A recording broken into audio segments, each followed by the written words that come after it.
What's up, everyone? Welcome to the podcast. I'm your host, Isaiah Copon.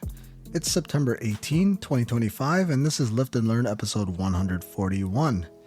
In this episode, I'll talk about why setting goals matter.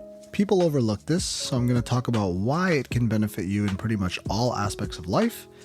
And then for the second topic, I'll go through what I believe are the best leg exercises, mainly when it comes to muscle growth, but also when it comes to life in general.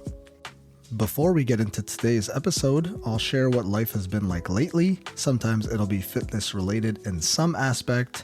If you want to follow along, you can find me on Instagram at isaiah.copon or check out my website, isaiahcopon.com, where I offer personal training and coaching. The podcast also has its own page as well. That's at Lift and Learn Podcast. That's where I'll be posting short clips of the show. And now for today's episode.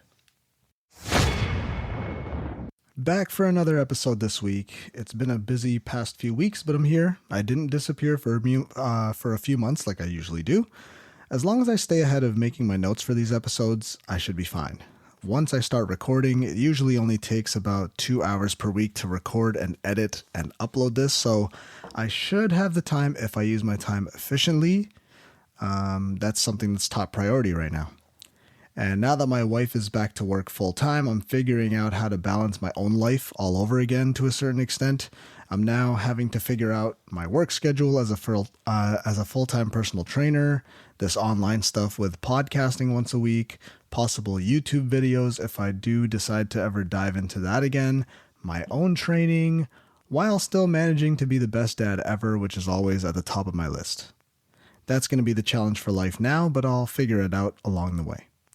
My daughter does do well playing on her own, so I'll have to be as efficient as possible. It's like as I can be with my time, but I also don't want to be always working while she's trying to get my attention, so I'll just figure that out. A lot of people tell me, "Oh, sleep when she sleeps." Nah, I can't do that because that's time that I could be doing something productive usually. That's how I feel most of the time. There are definitely times where I'll take advantage of that time to catch up on sleep, but usually I'll try to do something, whether that's work or cleaning up around the house, maybe even cooking and eating. It's tough, but no big deal. I can work around it. It was actually my daughter's first birthday this past week. I can't believe she's one already. I always like to say things like, she hasn't grown that much. But then when I look back at some pictures and videos, I'm like, damn, she definitely has. I was just reflecting back on this past year with her. I mean, first time she rolled over or raised her hand, me and my wife literally just watched old videos of her when she even opened her eyes for the first time. It seems like just yesterday.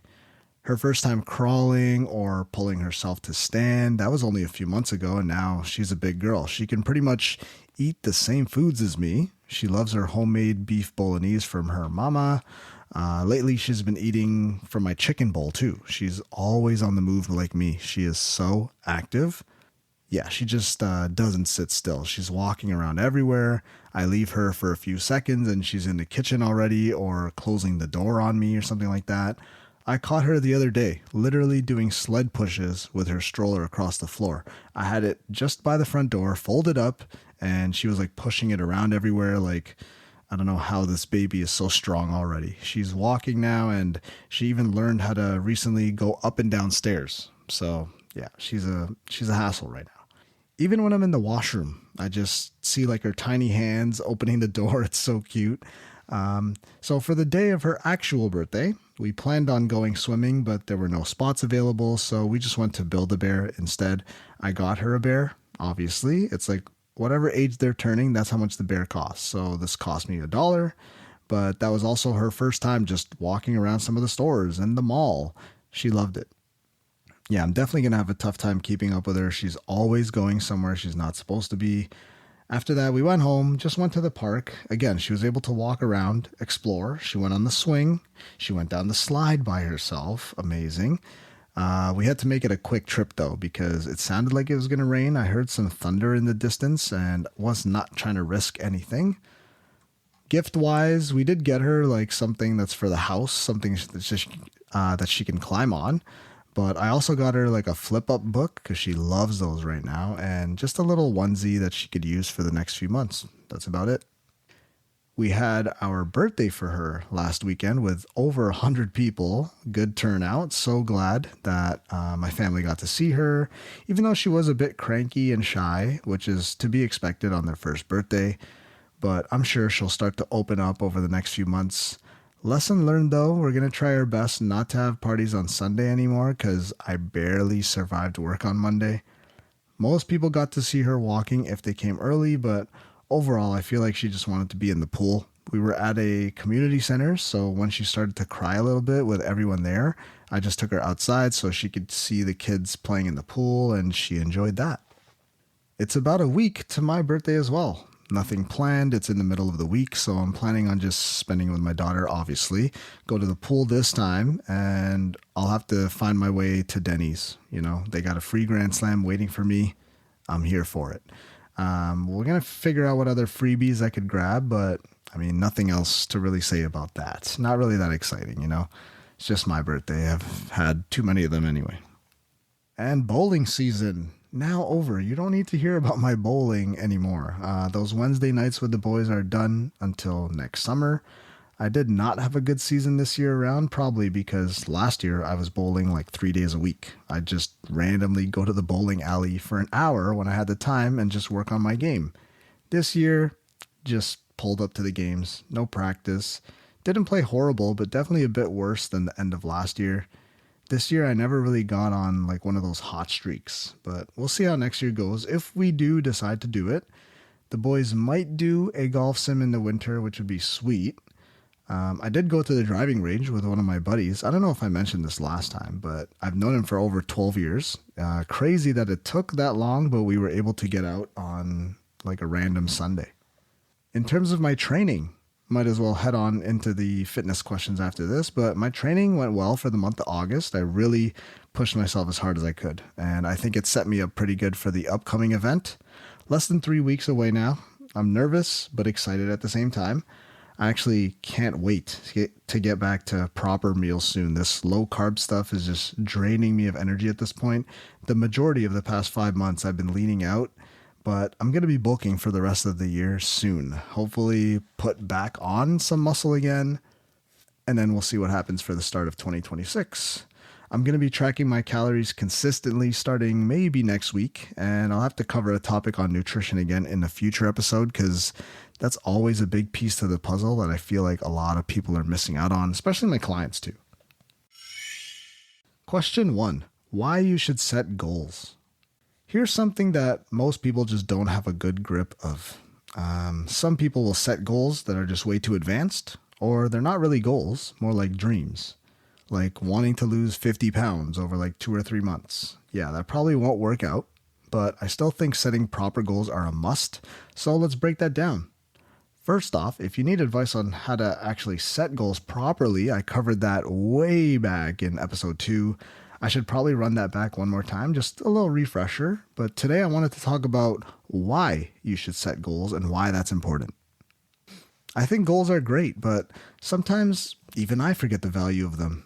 I think what most people need is a little bit more clarity and purpose, especially when it comes to fitness and health.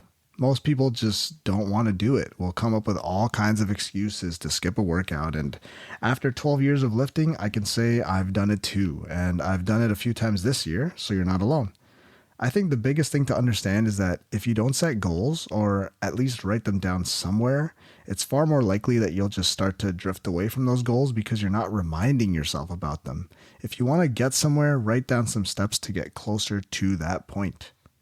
Just a heads up though, why I'm bringing this up is because this year is actually one of the first few times where I've actually wrote down a goal and how to do what needs to be done. I'm drawing from personal experience here for the most part, so this is just my thoughts coming out when I talk about how this all comes together. First thing I need to mention is not to set goals that are too difficult or challenging. Be honest with yourself and be realistic with your goals. Personally, I set some long-term goals, but break those down into short-term goals. I achieve those, and then I'll just readjust the goals or just, move the pylon further. This worked for me in terms of my running that I started earlier this year. I literally, super simple, I just increased my runs by 500 meters every time. That was the initial goal. I started out running 1 kilometer, then 1.5 kilometers, then 2 kilometers. Yes, it got harder, but it was manageable because for me, 500 meters, that's only like 2 or 3 minutes, depending on the pace. At first, that was still hard. It took my body some time to get used to running, but it was a much better idea starting out this way instead of just saying at the beginning, okay, you know what, let me go for a quick 5K run today. People online say that's easy. I mean, I haven't ran in 20 years, so we got to ease your way into this. So again, why are goals important? I think they're a great way to lock in your focus. It's not just lingering around in your brain like, yeah, I'll get to that one day. Write it down, and it's kind of like a to-do list. You're writing it down so that you know what you need to do when it comes to whatever decisions you're making throughout the day. It's at the front of your mind instead of just floating around. Personally, that would be enough motivation to carry it forward as long as I make sure my goals are visible to myself every day. For me, I use my iPad every single day, so I have a widget with my goals. They're listed right on the home screen. Non-negotiables to do in order for me to get closer to my goal.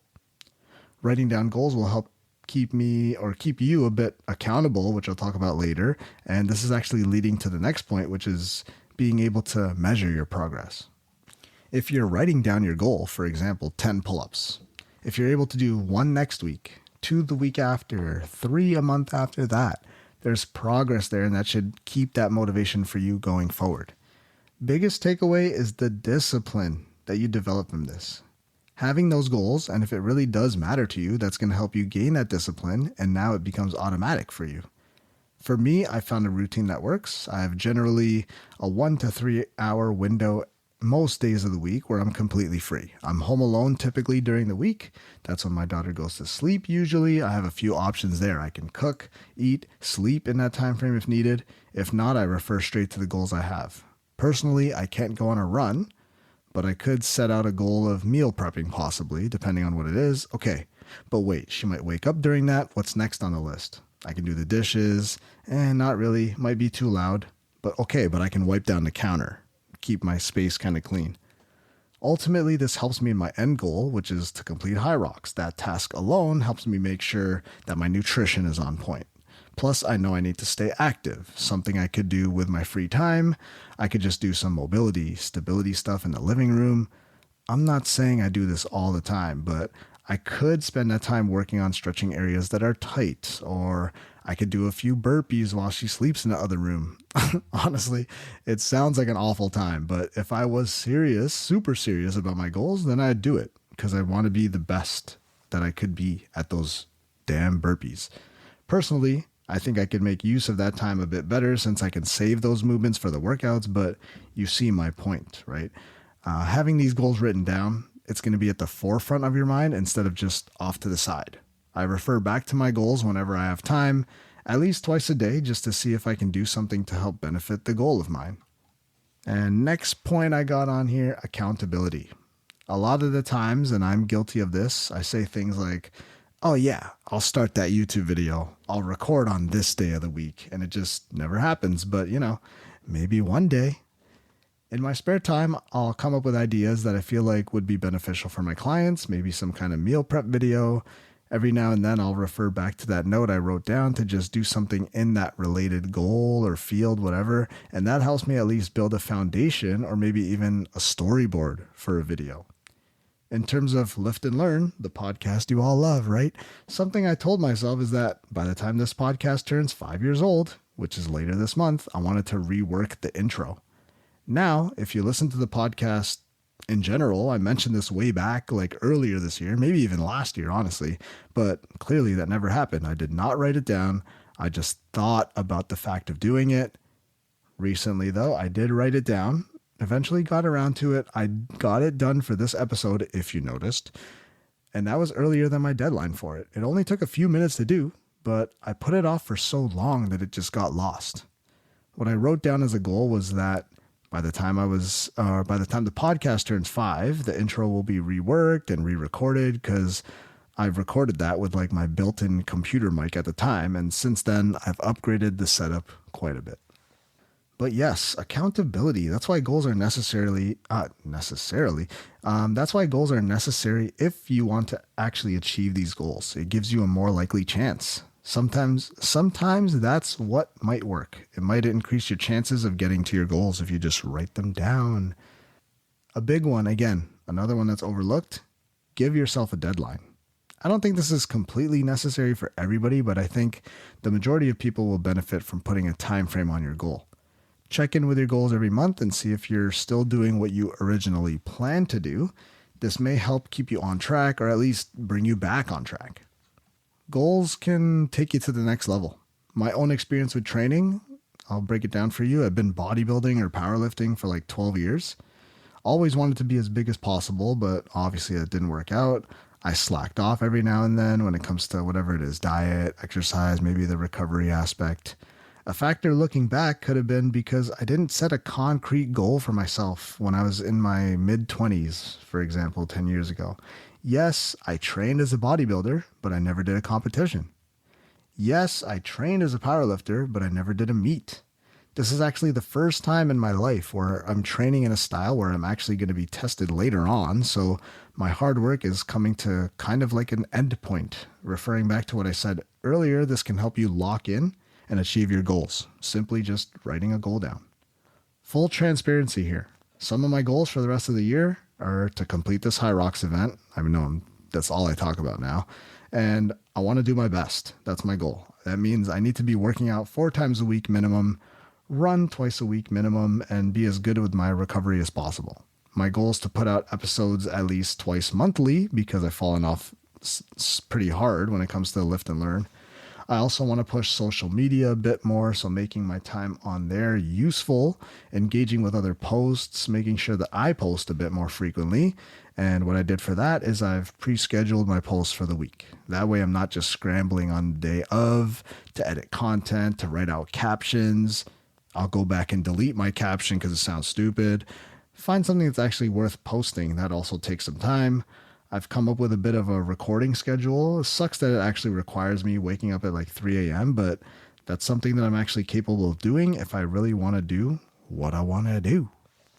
The fact that I wrote down and fully committed to doing this Hyrox comp that helped with my training completely. If I didn't have this goal, I guarantee I would not have been running this year. I'd still be doing the same old 45 minutes slow intensity on the treadmill or the Stairmaster, but no, I have this goal in mind that I want to complete and do well at a Hyrox event. My goal is to just complete it, but if I do, doing well is great. So I have to train hard, day in, day out, minimal slacking off. I need to run because it's part of the event. It forced me to go outside, literally, but forced me to go outside of my comfort zone and try something that's not exactly new, but something I haven't done in like 20 years, run. Thankfully, my body still knew how to even run in the first place because of sports that I've casually played over the years, but I needed to run way more consistently, so I just went and did it. At first, it was super tough. I was sore for like a few days after my first run, but now I just find it kind of boring. I've seen the benefits, for sure. I'll likely continue running in some capacity even after the event is done. Not to mention that I spent a few $100s on this, so I better be working hard and showing up my best for the competition.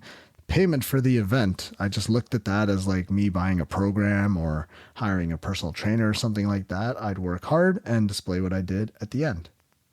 I have a client actually whose goal was to bike for 10 hours in 1 week. I don't know where this goal from, but it shocked me when he said it. Like, my initial reaction was like, bruh, you can't be serious.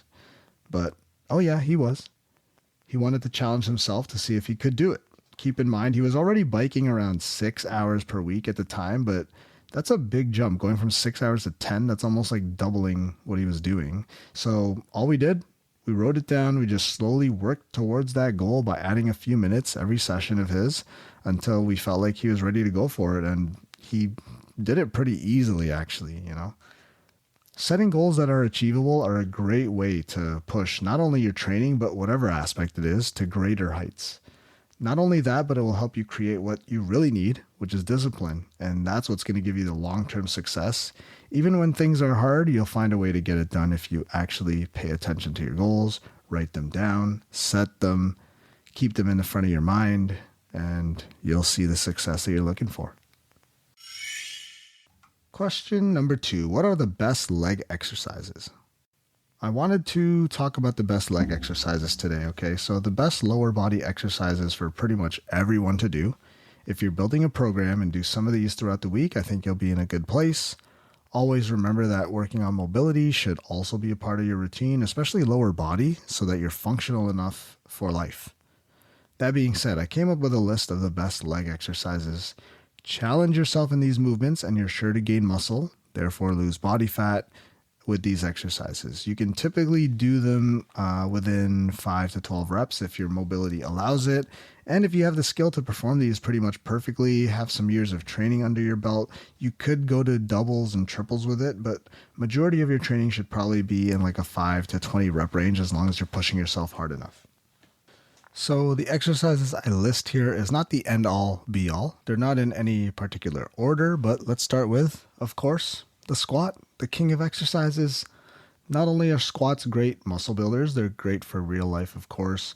We need to be able to do these every single day. So not only are they good for in the gym and fitness and health, they're good for anyone to be able to do. You need to be able to do this forever. These should be a staple in anyone's routine, at least some kind of variation if you're able to.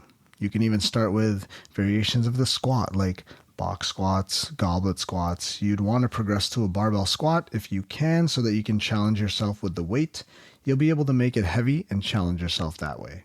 Or you can even go single leg style, like pistol squats. You can do that with support if you want to practice it. Squats are arguably the best lower body movement you could do. You're going to have to do multiple exercises to reap the same benefits of just simply doing a squat. Plus, it translates very well to real life, so if you're able to do them, just do them.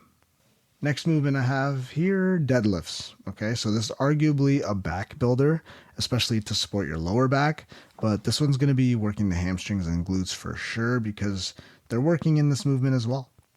Of course, this is another one with the variations. We got the trap bar deadlift, sumo deadlift, conventional, single leg, Romanian style. All of them is going to target a different part of your lower body.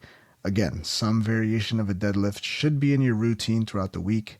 Specifically, conventional or sumo style, you should be doing one of those at the very least.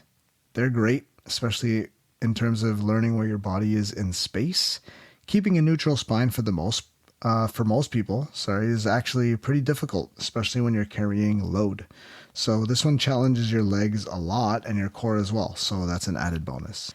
In general, from what I've seen, most people need to work on the back of the body a little bit more anyway, so movements that target the hamstrings and glutes are going to be great when it comes to preventing injury, especially knee-related injuries, and in this case, low back pain as well. Just make sure you're doing these properly first before you start going heavy because it does require a lot of focus. One of the more challenging exercises on this list, good old lunges. This is a great single leg movement. It's a single leg squat if you really think about it, so it makes sense as to why it is so difficult.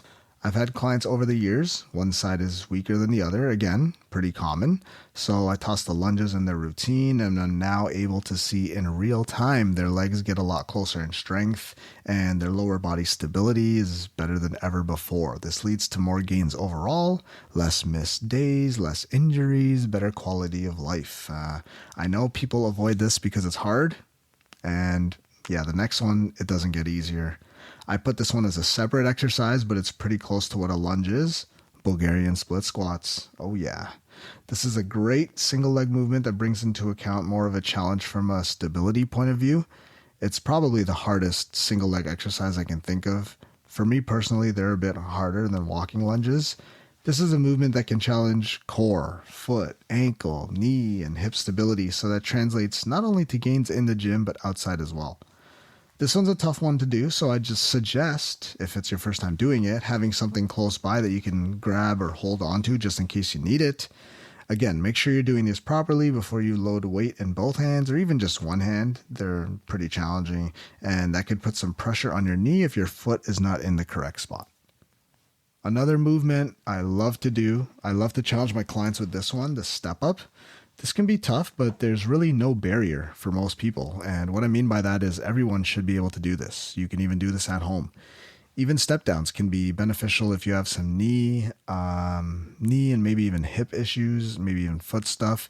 Like I said, this is another one of those movements you could do at home. If you have mobility issues, you could do step downs, maybe step ups. You can hold a weight in one or both hands to make this harder.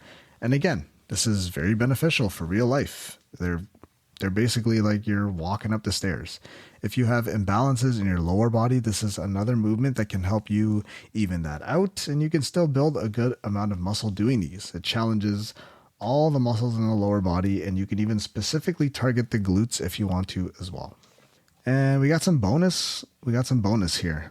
Sled push and pull. I love the sleds. When it comes to just overall leg builders, I've seen the light since training for Hyrox. I used to avoid these because it seemed like an easy exercise, but no, these can definitely add some size to your quads. Heavy sled pushes, like hundreds of pounds, can be super challenging, and that's probably one of the movements that I'm a little bit worried about during Hyrox because, yes, it's a lot of weight, but I just don't know how much friction the turf will be, so trying to challenge myself in there. But sled pulls, is great too. All of those muscles in the back of the legs, they work overtime.